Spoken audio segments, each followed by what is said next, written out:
Hello बच्चों, let's see this question. Bond line formula of HOCH whole twice is.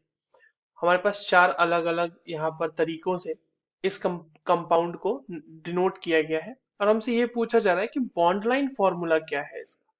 तो चलिए इसको solve करते हैं बच्चों, इस क्वेश्चन को। और सबसे पहले तो ये देखते हैं कि इस क्वेश्चन को सॉल्व करने के लिए हमारे पास कौन से की कॉन्सेप्ट की जानकारी होनी चाहिए। तो देखो, ये जो सवाल है अपने पास, ये ऑब्वियस सी बात है, बॉन्ड लाइन नोटेशन का सवाल है। हमें बॉन्ड लाइन नोटेशन बनाना आना चाहिए।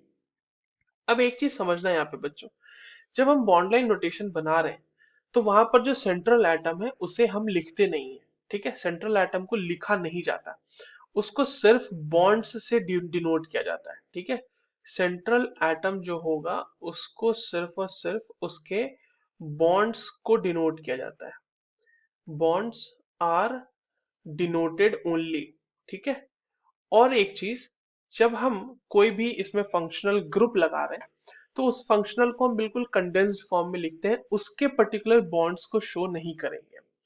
तो अब जो हमारा यहाँ पर देखो स्ट्रक्चर है वो क्या है, CH, यहाँ पर Cn लगा हुआ है, यहाँ पे Cn लगा हुआ है, और यहाँ पे OH। जैसा कि मैंने आपको बताया कि ये जो बीच वाला कार्बन होता है, ये जो सेंट्रल एटम है, इसको हम लोग डिनोट नहीं करेंगे।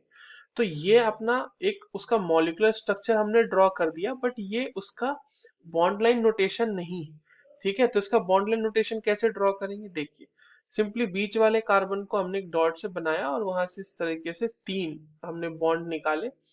एच जो होता है वो कंसिडर वो होता है, अंडरस्टूड होता है कि इसमें अगर तीन बॉन्ड बने हुए हैं और अगर कुछ और नहीं बना हुआ तो इसका मतलब वहां एक जो होगा वो एच होगा। उसके बाद इसमें Cn लगा हुआ है दो, और एक लगा हुआ है बच्चों OH। बाकी OH के बॉन्ड को दिखाने की हमें जरूरत नहीं है, Cn के बॉन्ड को हमें दिखाने की जरूरत नहीं है। So this is the bond line notation for the given compound.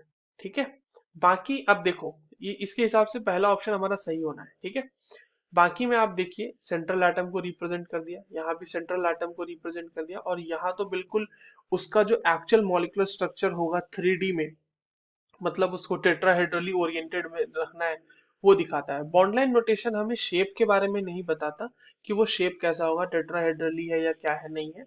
उसमें हम टेट्राहेड्रली हम लोग रिप्रेजेंट करने की कोशिश नहीं करते, उसको हम लोग बस एक प्लेन में दिखाते हैं इस तरीके से। ठीक है, so the correct answer for this given question is option A. I hope you understood this well. All the very best.